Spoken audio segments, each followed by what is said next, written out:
Bonjour à tous et à toutes, ou bonsoir à tous et à toutes, indépendamment du moment selon lequel vous allez écouter le message. Toi qui vas écouter en journée, je te dis bonjour. Toi qui vas écouter en soirée, je te dis bonsoir. Que le Seigneur te bénisse. C'est votre frère Emmanuel, le plus petit parmi vous, le dernier des serviteurs, le prisonnier du Christ. Mes frères et sœurs en Christ, nous allons partager aujourd'hui autour d'un thème intitulé Prenons conscience de notre vanité. Je reprends le thème Prenons conscience de notre vanité. Je bénis le Saint-Esprit qui m'inspire toujours ces thèmes, je vous en prie, qui m'inspire toujours ces titres.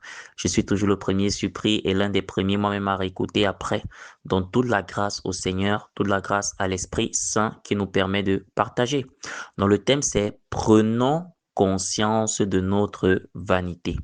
Voilà, avant de nous plonger dans le thème, permettez-moi toujours en quelques minutes de faire ce petit rappel. On a lancé la chaîne YouTube chrétienne Partage biblique. Voilà, je serais ravi de te compter parmi mes abonnés, parmi mes auditeurs. Pourquoi? Parce que le but, c'est de partager avec le plus grand nombre le dépôt immérité que nous avons reçu. Je ne suis pas meilleur que toi pour parler de la part du Seigneur, c'est une grâce. Donc, abonne-toi, voilà, également pour pouvoir recevoir cette grâce et repartage la grâce avec le maximum de personnes. La Bible dit allez et faites de toutes les nations les disciples. La bonne nouvelle, c'est qu'aujourd'hui, avec la technologie, on peut réaliser ce verset biblique. On peut, à travers YouTube, aller voyager dans les pays, faire de toutes les nations les disciples. Donc, il y a la chaîne YouTube Partage biblique. Abonnez-vous, voilà, et suivez les enseignements, partagez, commentez pour prolonger les enseignements parce que la Bible dit dans le livre de 1 Corinthiens 13 au verset 9 que nous connaissons en partie. Donc, en réalité, même comme l'Esprit Saint nous inspire, on connaît en partie. Peut-être toi également, le Seigneur peut te faire voir le thème dans un autre angle poussé par l'Esprit Saint. Tu commentes, tu complètes le thème. Voilà, parce que nous connaissons en partie. Maintenant, comme je le dis toujours, pour ceux qui veulent nous soutenir, il y a la dimension plus. Vous allez aller dans l'espace plus sur la chaîne YouTube. Vous allez voir comment c'est possible. On a également lancé le site internet chrétien partagebiblique.com. Partagebiblique.com. La bonne nouvelle, c'est que là-bas, nous sommes déjà à plus de 200 enseignements bibliques diffusés. C'est encore plus complet. La chaîne YouTube vient à peine de démarrer. Voilà. Là-bas également, vous partez vous écouter. C'est gratuit. T'as pas besoin, peut-être ce sont les mégas que tu vas payer, voilà. Pour vous qui êtes en Occident, j'ai appris que là-bas, même Internet, c'est un abonnement. Donc, tu écoutes la parole de Dieu à volonté. Pourquoi tu vas donc priver cette information? Tu vas te priver de cette information. Pourquoi est-ce que tu vas garder ça pour toi? Donc, partagebiblique.com, tu te connectes, tu écoutes les enseignements et que le nom du Seigneur soit glorifié. Maintenant, si vous voulez nous accompagner, je vous avais dit que dans cette vision de l'évangélisation sur le plan numérique, on a besoin des bénévoles, voilà, dans le domaine de la logistique pour faire grandir la chose, pour doubler les enseignements en d'autres langues, pour avoir les traductions automatiques, pour que les gens puissent également écouter en leur propre langue. Si tu peux nous aider à le faire, si tu peux aider la chaîne à grandir, signale-toi, il y a mon numéro là-bas au niveau de plus, mon adresse mail, contacte-moi pour qu'on puisse avancer ensemble et que le nom du Seigneur soit glorifié. Voilà. Mes frères et sœurs en Christ, nous revenons donc au thème. Prenons conscience de notre vanité. Ce thème s'inscrit dans le cadre de la rubrique repentance. Quand on parle de la repentance, beaucoup voient directement le péché comme la jalousie, la haine, le mensonge, le vol, la fornication. Mais il y a un péché que beaucoup négligent, la vanité. C'est-à-dire, la vanité, c'est quoi? C'est-à-dire le fait de ne pas être conscient de ton état passager sur terre. Tu vois un peu? Donc, tu t'attaches trop aux choses de ce monde. Peut-être tu vas m'écouter, Dieu t'a béni, tu es devenu ministre. Monsieur le ministre, que le Seigneur vous bénisse. Dieu t'a béni, tu es devenu colonel. Mon colonel, que le Seigneur vous bénisse. Peut-être tu vas m'écouter, tu as eu de l'argent. Peut-être tu es millionnaire. Mon millionnaire ou bien ma millionnaire si vous êtes une dame. Que le Seigneur vous bénisse. On rend grâce à Dieu. Et parfois, ces choses de la terre là que tu as eues, peut-être tu vas m'écouter, tu as eu le doctorat. Monsieur le docteur, docteur en philosophie, docteur en marketing, que le Seigneur te bénisse. Maintenant, parce que tu as le doctorat, parce que tu as certaines choses, tu commences peut-être à penser que tu es meilleur que les autres. Vous comprenez un peu? Et tu n'as pas conscience du fait que tu n'es qu'un souffle. Tu n'es que poussière, tu n'es qu'une personne. Donc, tu tiens juste parce qu'il y a un Dieu qui veut que tu tiennes. Tu vois un peu? Peut-être tu m'écoutes, tu es un chef d'entreprise et tu as tendance toujours à écraser les autres. Tu n'as pas conscience de ta vanité. Ça, c'est un péché, c'est l'orgueil. Maintenant, même dans le domaine spirituel, on retrouve ça.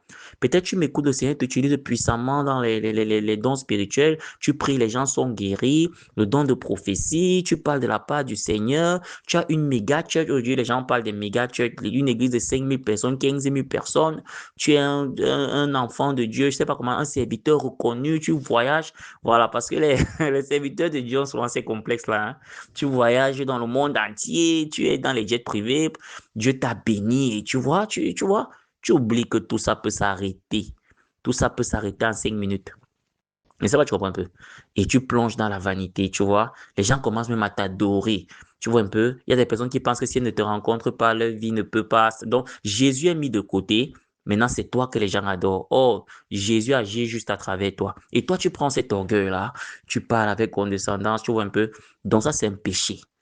Maintenant, le Seigneur veut m'interpeller, le Seigneur veut t'interpeller qu'on doit prendre conscience de notre vanité. Tu dois prendre conscience que tu es né que de poussière. Peu importe ton statut, avec tout le respect qu'on te doit. Parce que la Bible dit qu'on doit être soumis aux autorités. Si tu es une autorité, c'est Dieu qui t'a établi, on doit te respecter. Mais tu es vanité. Ce n'est pas pour autant que tu dois te considérer comme un Dieu. Tu vois un peu? Donc, tu dois prendre conscience que ça peut s'arrêter à tout moment. Comme j'ai eu de l'argent là, demain, je peux ne plus en avoir. Comme j'ai eu ces diplômes-là, on ne va pas m'enterrer même avec un diplôme. J'aime souvent dire cela, hein, ça peut paraître ironique, c'est-à-dire peut-être moqueur. Jésus n'avait aucun diplôme. Hein. Quel était le diplôme de Jésus? Donnez-moi le diplôme de Jésus. Mais je ne sais pas s'il y a quelqu'un qui a eu la sagesse de Jésus. Donc, on doit prendre conscience de notre vanité. Nous que le Seigneur utilise. Voilà. Imaginez un peu le frère Emmanuel. Je commence à dire, waouh, le site internet chrétien, partage biblique, voilà, je suis. Non. Qui suis-je? C'est le Seigneur qui m'inspire. Dieu peut décider que frère Emmanuel, je te donne plus les thématiques. Et ça s'arrête là. Tu vois un peu? Donc, prends conscience du fait que tout est passager. Commence à te repentir quand tu pries, tu dis Seigneur, j'ai été enflé d'orgueil, peut-être parce que moi j'ai pu enfanter, peut-être parce que moi j'ai pu avoir ceci. Seigneur, j'ai même commencé à penser que c'est moi qui détiens la porte du ciel en jugeant mes semblables. Parce que tu m'utilises dans tel domaine, je ne suis que vanité, je te demande pardon. Donc ça, c'est un thème, on doit se repentir pour prendre conscience de notre condition véritable, la vanité, c'est-à-dire ce qui est passager. La Bible dit, on va voir cela tout à l'heure. Vanité des vanités, tout est vanité. Qui le dit, c'est Salomon, quelqu'un qui a presque tout eu dans sa vie. Mais à la fin, il réalise que ça servait même à quoi? Et il y en a parmi vous qui m'écoutez, vous êtes à cette étape de vos vies, vous avez tout. Peut-être avant, quand tu n'avais pas les diplômes, tu te disais que quand j'aurai les diplômes, maintenant tu as les diplômes, tu te rends compte que mais il y a toujours un vide. Peut-être pour toi, c'était le mariage. Avant, quand je n'aurais pas le mariage, maintenant tu es marié, mais tu as toujours le vide. Peut-être toi, c'était le travail. Quand j'aurai le travail, maintenant tu as le travail, il y a toujours le vide. Peut-être toi, c'était les enfants. Quand j'aurai les enfants, maintenant tu as les enfants, il y a toujours le vide. Tu vois un peu? Donc, après, tu te rends compte, je sais pas si vous avez déjà observé ces grands-là quand ils sont sur le point de partir. Parfois, ils ont une mine triste. Ils regardent ces voitures, ils regardent ces maisons, ils se demandent que, mais tout ce que je faisais, même là, ça va à quoi? Puisque j'irai moi seul. J'irai moi seul. Et j'aime souvent rappeler l'histoire d'Alexandre le Grand. Alexandre le Grand, ce grand monsieur-là, il avait dit quand je vais mourir, pardon, mettez mon cadavre en haut, que les mains de mon cadavre soient visibles en haut, les mains vides, pour que les gens comprennent que je n'irai avec rien. J'aimerais que ce soit les plus grands médecins de mon royaume qui portent mon cercueil. On demande que, mais pourquoi tu demandes ça? Il dit que pour que les gens comprennent que ce ne sont pas les médecins qui donnent la vie. Je ne sais pas si vous comprenez ça. Hmm? Et si vous pouvez même, il avait aussi demandé que mettez tout mon or le long du chemin pour qu'on comprenne que je n'avais rien à emporter là-bas. Ça, c'est les angles grands. Ce sont des faits historiques.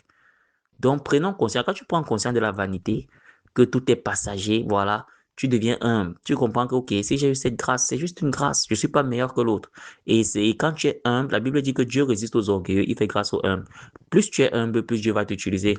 Vous allez voir que beaucoup d'hommes de Dieu, beaucoup de serviteurs là commencent à chuter quand l'orgueil arrive, quand la gloire arrive. Donc, prenons conscience de notre vanité. Ce thème s'inscrit dans le cadre de la rubrique repentance. Mes frères et sœurs, on va d'abord commencer avec un personnage qu'on appelle Salomon, personnage influent. Personne n'a jamais été riche comme lui. Donc, on va d'abord commencer par présenter sa richesse et on va voir les constats de Salomon plus tard.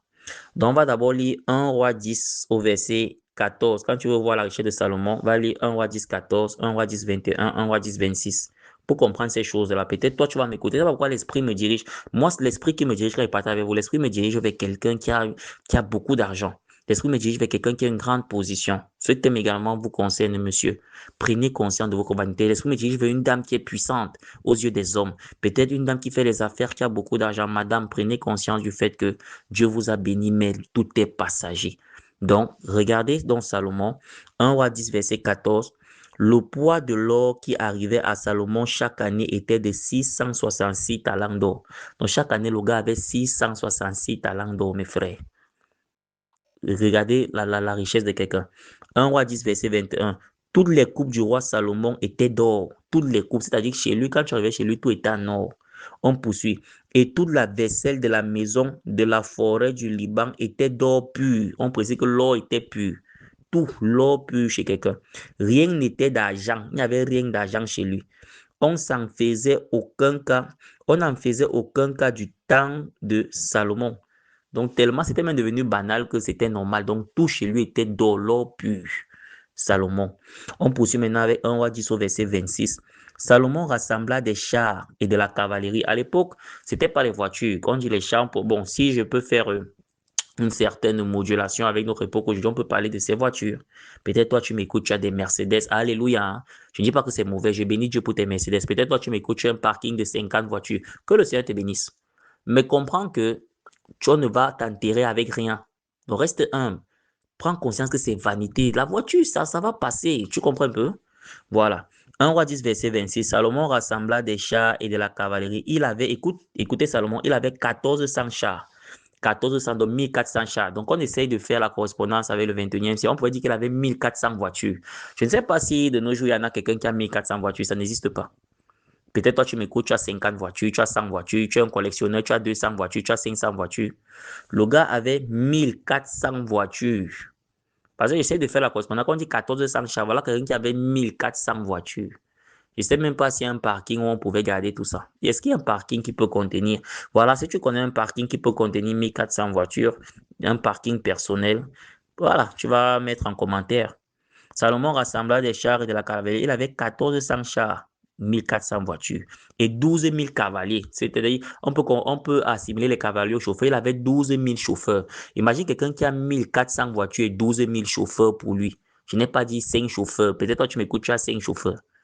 Et comme tu as 5 chauffeurs là, tu parles aux gens avec mépris, donc pour toi, les autres ne sont rien. Non, lui, il avait 12 000 chauffeurs, 12 000 personnes qui conduisaient ses voitures. Parce que j'essaie un peu de faire la correspondance, qui conduisaient ces 1400 chars.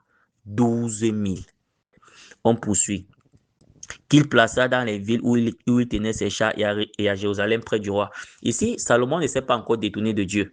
Ça, c'est la dimension de Proverbe 10 au verset 22. On dit que c'est la bénédiction de l'Éternel qui enrichit, ne la fait sur d'aucun chagrin. Vous voyez, ça, c'est pour vous qui courez après le diable, après des, je sais pas quoi, des choses de ce monde pour obtenir soi-disant tes richesses. Vous voyez que Dieu bénit au-delà. Je ne sais pas si après Salomon, si il y a quelqu'un qui a été béni comme ça, jamais. Jusqu'à aujourd'hui, il y a des archéologues qui sont toujours à la recherche de l'or de Salomon. Il y a des documentaires dans National Geographic et tout. Vous allez voir des personnes qui recherchent jusqu'à présent l'or de Salomon. Donc, vous voyez que Dieu bénit. Donc, c'est pour te dire que Dieu peut te bénir au-delà de ce que tu imagines. Peut-être toi, tu pries actuellement, Seigneur, j'aimerais construire une maison. Dieu peut te donner même 2000 maisons. Ce n'est pas son problème. Mais il y a des choses plus importantes que ça. C'est ton salut. C'est ta vie de sainteté. C'est ton âme. Ton âme, c'est ton vrai toi. Parce que tu vas laisser, même si tu as 2000 maisons, quand tu vas mourir, tu iras avec les maisons. Est-ce que ce sont les maisons qui vont te sauver après cette vie terrestre? Donc, il faut t'élever à cette dimension-là, comprendre que voilà, Dieu m'a béni, il m'a donné ces choses, mais vraiment, c'est vanité. Donc, quand tu prends conscience de cela, tu es humble. Vous qui avez les domestiques, parlez à vos domestiques avec humilité. Parlez avec humilité. Allez lire Ephésiens 6, verset 7. Allez également lire Ephésiens 6, verset 9. La Bible dit que de la même façon que les domestiques doivent avoir du respect pour toi, toi également, tu dois les servir avec empressement. La Bible dit, esclaves, servez vos maîtres avec empressement comme servant le Seigneur. Et beaucoup de personnes ont dit que la Bible encourage l'esclavage. Or, le mot esclave vient de l'hébreu eved. Eved en hébreu veut dire serviteur. En réalité, vous voyez que la traduction est une trahison. Voilà, j'ai un peu une formation académique en traduction et nous, quand nous formons en traduction, parce que j'ai fait les lettres bilingues, l'anglais et le français à l'université, je bénis le Seigneur pour cela. Quand nous formons souvent en traduction là-bas à l'université, on nous disait que les traductions sont comme les femmes. Voilà, les femmes, vous allez m'excuser, que les traductions sont comme les femmes. Quand elles sont belles, elles ne sont pas toujours fidèles. Quand elles sont fidèles, elles ne sont pas toujours belles. Pour dire qu'il n'y a pas une traduction en réalité vraiment qui exprime l'idée standard. Quand elles sont belles, elles ne sont pas toujours fidèles. Quand elles sont fidèles, elles ne sont pas toujours belles. Je bénis le Seigneur pour mes instructeurs, ceux qui m'ont formé en traduction sur le plan académique. Je bénis vraiment tous ces professeurs-là. Donc, quand la Bible, ne prends pas la Bible que la Bible encourage l'esclavage. Par contre, on dit esclaves, soyez soumis à vos maîtres, comme au Seigneur, et servez-la avec empressement. La Bible, non, esclave ici vient de l'hébreu évêque. On fait souvent ce travail-là de savoir que ce livre-là, à l'origine, c'est en hébreu et en grec. Allez toujours chercher les mots à l'origine pour bien comprendre. Donc, esclave, c'est évêque, serviteur. Donc, on dit serviteur, sois soumis à ton maître. Maître ici, c'est comme le patron. comme au Seigneur et servez-les avec empressement. C'est-à-dire quand tu es employé quelque part, sois soumis à ton patron et sers-le avec empressement, sers avec déférence. Voilà. Moi, dans mon collège, peut-être parce que je suis l'un des plus jeunes de l'administration, quand on tient les réunions, parfois c'est moi qui porte les chaises pour déposer. Quand mon boss me dit, il dit, oui, patron, tu vois, tu dois le servir. Donc, ton patron devant toi est comme le Seigneur. Maintenant, beaucoup se sont arrêtés là. Il y a également Éphésiens 6, verset 9. Je pense que là-bas, c'est Éphésiens 6, verset 7, où on demande au serviteur de servir son patron avec empressement comme le Seigneur, comme s'il servait le Seigneur. Maintenant, dans Éphésiens 6, au verset 9, on dit, maître, vous également agissez de même envers eux, sachant que vous et eux, vous avez un seul Seigneur devant lequel vous rendrez compte. Ça veut dire que toi également, le patron, tu dois également servir ton serviteur avec empressement. Je ne sais pas. Je ne sais pas si vous comprenez ça. Il y a une loi de répression. On dit que toi également agis de même. C'est-à-dire que quand au moment de le payer, tu dois le payer avec empressement. Tu dois être à son écoute. Donc, ce n'est pas une relation d'esclavage. Ce n'est pas parce que Dieu t'a donné telle chose que tu vas penser que toi, tu es au-dessus des autres humains. Donc, il faut garder l'humilité. L'humilité. Je ne sais pas si vous comprenez un peu. Donc, voilà donc quelqu'un. Voilà, je ne sais pas si toi, tu as les richesses comme ce monsieur. Voilà, donc, on vient de voir la richesse seulement. Tout chez lui est en or. Le gars avait 1400 chars et 12 000 cavaliers, 1400 voitures et 12 000 chauffeurs. Et il recevait 666 talents d'or chaque année. Et il y a beaucoup, beaucoup de textes comme ça. On parle même des crèches de Salomon. Jusqu'à aujourd'hui, on vous dit qu'on n'a pas encore épuisé. S'il y a des archéologues qui vont écouter ça, on n'a pas encore épuisé les richesses de Salomon. Mais maintenant, dans ce Salomon, quel est le constat qu'il fait?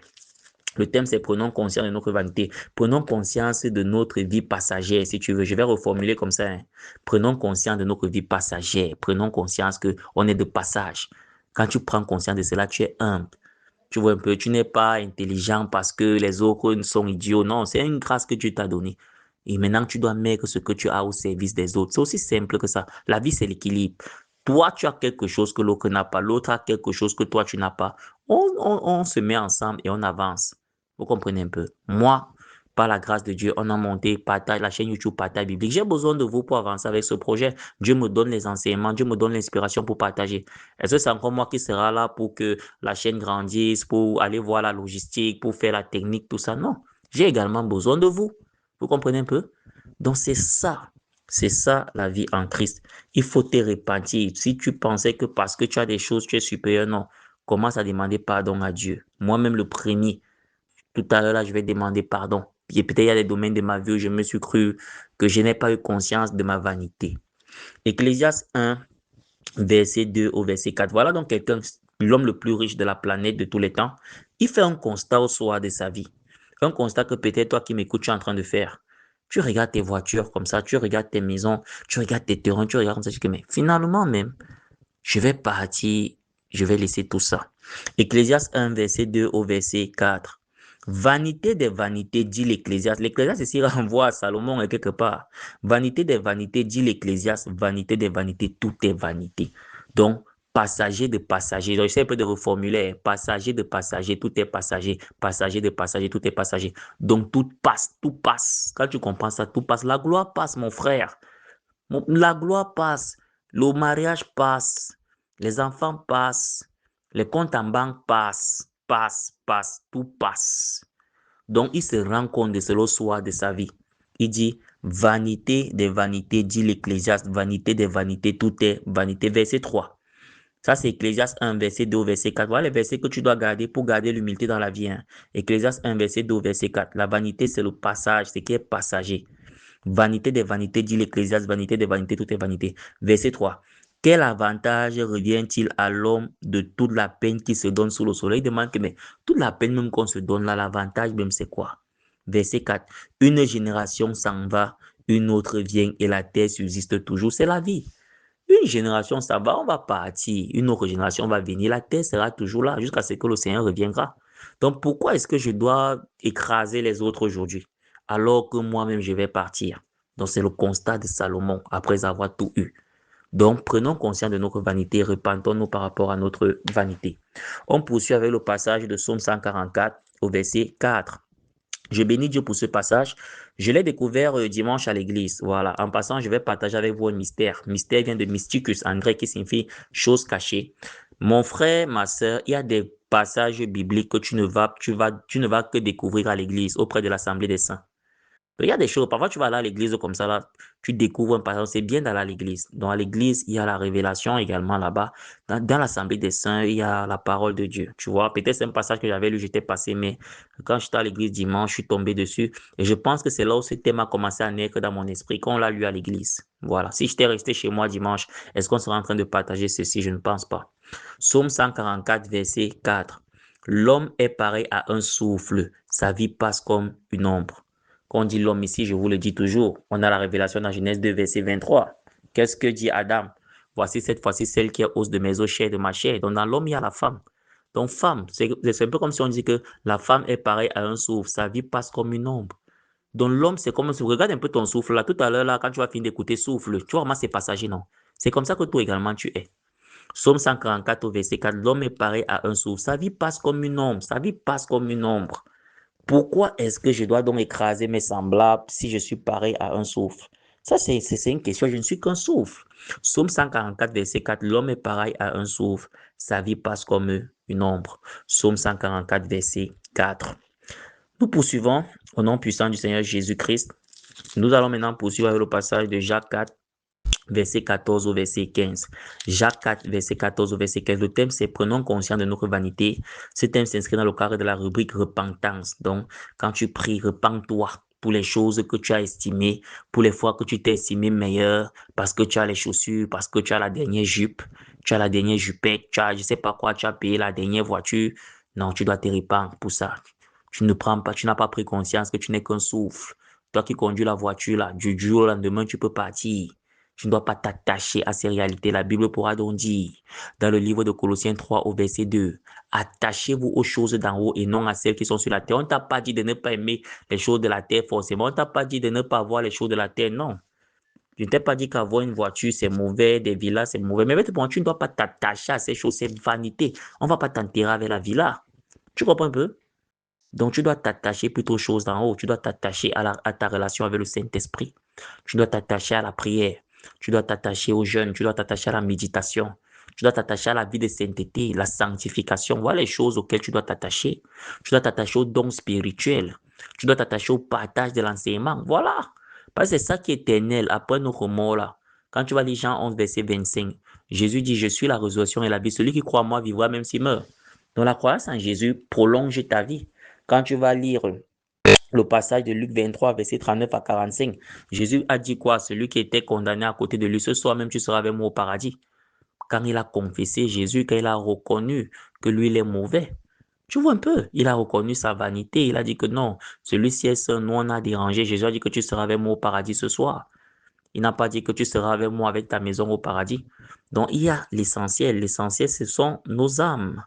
Jacques 4, verset 14 au verset 15. Vous qui ne savez pas, vous qui ne savez pas de ce qui arrivera demain. Voilà, tu vois. Parfois, tu m'écoutes là, tu fais les projets. Je n'ai pas dit que c'est mauvais. Moi, mais je souvent fait les projets. Mais en réalité, tu ne connais pas ce qui arrivera demain. Hein. Tu ne connais pas. Vous qui ne savez pas ce qui arrivera demain, Jacques 4, verset 14 au verset 15. Ce sont des versets que tu dois retenir pour garder l'humilité. Peut-être tu m'écoutes, toi tu viens d'être... L'esprit me dirige souvent avec des personnes élevées en dignité qui vont écouter. Donc mes frères, mes chers grands frères, mes chères grandes sœurs, tu viens d'être élevé, peut-être tu es sous-préfet quelque part. Ma grande sœur qui est sous-préfet qui va écouter, que le Seigneur te bénisse. Voilà, on dit sous-préfète ou sous-préfète. Ou sous-préfète ou sous-préfet. Ouais, pas sous-préfet. Ma grande sœur qui est sous-préfet qui va écouter, que le Seigneur te bénisse. Mon grand frère qui est préfet qui va écouter, que le Seigneur te bénisse. Mais tu dois garder ces versets-ci pour garder l'humilité. Hein? Toi qui fais les projets là, demain je vais faire. Non, non, non. Tu dois dire s'il plaît à Dieu. Jacques 4, verset 14 au verset 15. Vous qui ne savez pas ce qui arrivera demain. En effet, qu'est-ce que votre vie? Voilà la question que Jésus te pose. Ma vie, c'est quoi? Ta vie, c'est quoi? C'est une vapeur qui paraît pour un instant et qui disparaît ensuite. Voilà. Ma sœur qui est dans le culinaire, quand tu prépares, tu vois la vapeur, non? On dit que ta vie, c'est une vapeur qui monte pour peu de temps et qui disparaît.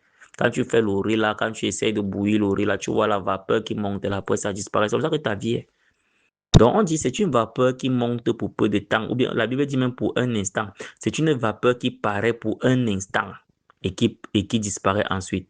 Vous devez dire au concret, si Dieu le veut, nous vivons et nous ferons ceci ou cela. Donc, comment ça dit si Dieu le veut? Arrête de dire que demain, je vais faire comme ça. Parce que tu vois ton compte en banque. Demain, je vais faire comme ça. Non, non, tu dis si Dieu le veut, nous ferons comme ça. Si Dieu le veut, nous ferons ceci. Si Dieu le veut, nous ferons ceci. Pourquoi? Parce que c'est lui qui a la décision finale. Beaucoup ont dit comme ça. Maintenant, ils sont dans les hôpitaux avec les comptes en banque et leur argent ne peut pas leur sauver. Donc, la Bible dit que qu'est-ce que ta vie? Ce n'est qu'une vapeur d'eau qui paraît pour un instant. Hmm? Toi, tu dis demain, je ferai ceci. Demain, tu connais demain? Est-ce que tu es sûr de demain? Donc, commence à dire si Dieu le veut. Donc, prenons conscience de notre vanité. On va donc terminer ce partage avec le passage de Luc 12 au verset 15. Vous voyez, la vanité se rattache beaucoup trop aux choses matérielles. Tu vois un peu? Donc, même ton mari, il est vanité. Si je vais te dire, peut te surprendre, un jour, ton mari va partir, ta femme est vanité. Donc, tu dois aimer ton mari, tu dois aimer ta femme, mais tu ne dois pas t'attacher, ça ne doit pas devenir ton Dieu. Tu comprends un peu? Ton Dieu, c'est la parole de Dieu. Tu dois t'attacher à la parole de Dieu. Ta mère est vanité, ton père est vanité, ils partiront. Moi, mon père, c'était mon homonyme. Hein. Si on a le même nom, vous pouvez imaginer l'affection, mais il est parti. Il est parti. Et je suis là maintenant. Tu vois un peu? Et si je ne m'attachais pas au Père des Pères qui est Jésus-Christ, j'allais faire comment? J'allais faire comment? Donc, il y a des choses plus importantes. Il y a ta relation avec le Seigneur d'abord. Luc 12 au verset 15. Luc 12 au verset 15. Nous lisons au nom puissant du Seigneur Jésus-Christ de Nazareth. Puis il leur dit, gardez-vous avec soin de toute soif de posséder. Tu vois, c'est Jésus. Donc, gardez-vous avec soin de toute soif de posséder. Tu ne dois pas avoir cette soif-là que tu vas toujours avoir. Et c'est humain. Hein? Moi-même, j'ai souvent eu à pécher dans ce sens. Parce que c'est dans nos membres. On veut toujours posséder. La Bible dit que garde-toi de cela. Gardez-vous avec soin de toute soif de posséder, je vous en prie, car la vie d'un homme ne dépend pas de ses biens, même s'il est dans l'abondance. Donc la vie, ta vie là, ne crois pas que c'est quand j'aurai l'argent que je serai heureux, quand j'aurai l'argent que je... Non, non, non, non. Commence d'abord à être heureux aujourd'hui en Jésus, le bonheur est en Jésus. C'est pour ça que nous, les enfants de Dieu, on dit souvent qu'on a réussi. C'est pas forcément parce qu'on a les choses de ce monde. On a réussi parce qu'on a la vie éternelle. Quand tu as la vie éternelle, qu'est-ce qui est mieux? Quand tu as l'assurance que quand il ferme mes yeux, là, je vais toujours vivre. Qu'est-ce qui dépasse ça? Aujourd'hui, la science s'attaque à ce débat. Vous voyez, il y a beaucoup de la régénération et tout, mais ça ne donne pas. Oh, avec Jésus, tu as la vie éternelle. C'est pour ça qu'un enfant de Dieu ne peut pas échouer. Peut-être tu es sur terre, tu n'as pas d'argent, tu n'as pas de femme, tu n'as pas de maison, tu n'as pas de mais tu as Jésus, tu as réussi. Tu as réussi parce que toi, tu as la vie éternelle. Celui qui a tout ça, les maisons et tout, il meurt, il part souffrir, il meurt, son âme part à la damnation, il meurt, son âme part dans le feu. Il a réussi quoi? Il est plus malheureux que toi qui souffres apparemment. Maintenant, on vient de voir que Dieu bénit ses enfants. Salomon était béni. Donc, ça ne signifie pas que parce que tu vas suivre Jésus, tu vas souffrir, tu n'auras rien. Non, Jésus peut te donner, mais prends conscience de ta vanité que c'est passager. La Bible dit dans le livre de Luc 12 au verset 15, gardez-vous de toute avarice, de toute soif de posséder, car la vie d'un homme ne dépend pas de ce qu'il possède. La vie d'un homme ne dépasse pas ce qu'il possède, fût-il dans l'abondance. Donc, ta vie ne dépend pas de tes maisons, de tes terrains que tu... Non, non, non, non. Ta vie dépend d'abord de Jésus. C'est Jésus. Parce que tu n'es qu'un souffle. On vient de lire dans le livre de Psaume 144 au verset 4 que l'homme n'est qu'un souffle. Sa vie passe comme l'ombre. Ta vie ne dépend pas de tes voitures, de tes titres fonciers. Non. Ta vie dépend de Jésus-Christ. Donc, tu dois donc prendre conscience. Prends conscience du fait que tu es passager sur terre et vis dans l'humilité. Et commence à te repentir parce que c'est un péché. Le péché de l'orgueil. Le péché même de la bêtise. Penser que tu es quelqu'un alors qu'en réalité, tu n'es qu'un souffle. Dieu peut te répandre à tout moment. Tu dois donc rester humble. Peu importe la position que tu as. Tu dois rester humble. Peut-être toi, tu fais un métier où tu accueilles les usagers. Commence à accueillir les usagers avec respect. Je vous le dis souvent, le frère Emmanuel est surveillant général de collège, enseignant. Moi, dans ma mission, parfois, on dit que mes frères Emmanuel, toi, tu avais les élèves comme, bon, ils ne disent pas frère Emmanuel, là-bas, ils disent monsieur Canet. Voilà, monsieur Canet. On dit, mais monsieur Canet, toi, tu avais tes élèves, tu ris avec les élèves. Non, ce n'est pas normal. Comment tu peux appeler ton élève monsieur? Il dit non. C'est un monsieur également. C'est pas parce que je suis en charge de sa discipline que je vais lui parler n'importe comment. Comme cet élève me doit du respect, je lui dois du respect. Oui, oui, je lui dois du respect. Peut-être même c'est cet élève-là qui peut me sauver demain dans la vie. Donc, quand tu prends ça, tu prends conscience de ta vanité, tu vis dans l'humilité. Et le Seigneur qui résiste aux orgueils et qui fait grâce aux humbles, continue de te faire grâce. Le jour où moi, le frère Emmanuel, je vais penser que je suis trop meilleur, je suis sûr que je n'aurai plus les inspirations pour partager les enseignements. Peut-être que partagebible.com va s'arrêter. Mais tant que je demeure dans l'humilité, tant que je suis conscient de ma vanité, que je ne suis qu'un serviteur inutile, un souffle que le Seigneur utilise, le Seigneur va commencer à te bénir. J'aime souvent penser au pasteur Marcelo Tonazzi. Il avait dit quelque chose de très essentiel. Il avait dit, quand Dieu te donne une couronne, le secret pour rester avec la couronne, c'est quoi? Quand Dieu met une couronne dans ta vie, va devant le roi, jette cette couronne, prosterne-toi devant lui et jette ta couronne. Quand tu vas te prosterner devant lui, tu jettes ta couronne à ses pieds, il te redonne une autre. Tu repars encore, tu jettes ta couronne à ses pieds, il te redonne une autre. C'est comme ça, mon frère. Dieu t'a donné une promotion. Ne commence pas d'abord à te ragaillardir. Va vers le Seigneur.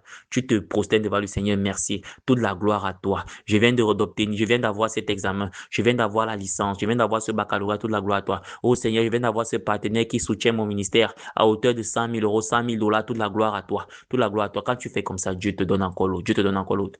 Mais le jour où tu vas commencer à penser que toi, tu es déjà arrivé. Et ce sont même les lois de la vie. Nous, en enseignement, on nous dit souvent, en enseignement des hommes là, on nous dit en pédagogie, même en didactique, on nous dit souvent, même en axiologie, voilà, quand il s'agit d'évaluer les notes, on nous dit souvent, même l'évaluation des notes, c'est toute une discipline. On nous dit souvent que celui qui cesse d'apprendre, cesse d'enseigner. Le jour que tu arrêtes d'apprendre, tu cesses d'enseigner. On apprend chaque jour. On se recycle chaque jour. C'est la même chose avec Dieu. Tu apprends chaque jour. Donc, pourquoi est-ce que tu vas croire que toi, tu es spécial parce que tu as une illusion? Bah, c'est l'illusion, hein. En réalité, tes biens matériels, ta sagesse, là, c'est passager. La vie de l'homme. Retiens Psaume 144, verset 4. La vie de l'homme est un souffle. L'homme est un souffle. Sa vie passe comme l'homme. Ça passe vite. Regarde dans ton entourage. Hier, tu étais encore avec des gens. Aujourd'hui, ces personnes ne sont plus. Moi, il y a des gens avec qui j'ai joué au ballon quand j'avais 10, 11 ans. Aujourd'hui, rendu à mes 36 ans, ces personnes ne sont plus. Elles sont parties. Elles n'ont même pas atteint 40 ans. Donc, prenons conscience de notre vanité, que le Seigneur nous aide et repentons-nous au nom de Jésus. On va donc terminer par la prière. Père éternel, sois béni, sois élevé. Seigneur, merci pour ce merveilleux partage intitulé Prenons conscience de notre vanité. Papa, nous demandons pardon pour les fois où nous nous sommes crus qu'à cause de nos promotions, à cause de nos talents, à cause de nos dons, nous nous sommes crus supérieurs à nos semblables. Oh, en réalité, c'est toi qui fais grâce. Papa, pardon pour les fois où nos positions nous ont fait croire que nous devions écraser nos semblables. Pardon pour les fois où on a même fait des projets sans dire si Dieu le veut, en oubliant que c'est toi qui détiens le souffle de vie. Seigneur, pardonne-nous. Aide-nous à nous repentir et à prendre conscience de notre vanité. C'est au nom puissant du Seigneur Jésus-Christ de Nazareth que nous avons prié. Amen. Shalom, shalom. Jésus-Christ est Seigneur. Repartage également ce message pour bénir quelqu'un ou quelqu'une. Que le Seigneur te bénisse et te fortifie. Amen.